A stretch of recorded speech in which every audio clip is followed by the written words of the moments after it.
Bilboko Elizbarrutiko migrazioetako pastorala Karidade eta Justizia Ordezkaritzaren barruan dago.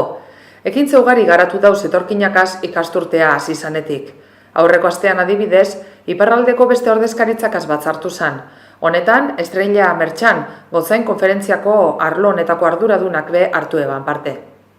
De tal manera que lo que pretendemos principalmente pues es el dialogar, el implicarnos un poco más y darnos fuerzas unos a los otros en cuanto a dar a conocer lo que hacemos, al mismo tiempo decir, bueno, ¿y qué lagunas y qué aspectos y qué trabajos tenemos todavía que seguir abordando para que nuestra pastoral de migraciones siga teniendo pues ese sentido de comunión y ese sentido de implicación cada vez más con las personas migrantes? Topaketeak pastoral honek barruko mugetan zein kanpokoetan egin behar dagoen lana zehazteko balio izan eban besteak beste. Es el fortalecer esa espiritualidad propia de cada persona.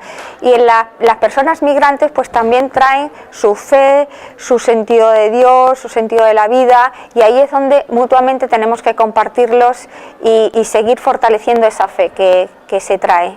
Eleiza guztion ama, aurton migrazioen jardunaldirako erabilidan goiburuak dinoan moduan, integrazioaren erronkiari ekin behar jako orain. Hay que hablar de integración y de comunidad. O sea, la comunidad eclesial, la parroquia, es uno de los espacios privilegiados de integración social.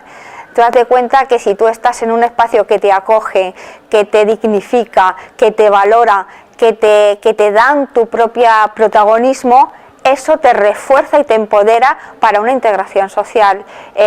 No hablamos solamente de una fe intimista, hablamos de una fe compartida y de un tú a tú y de un encuentro personal y de una relación con el otro.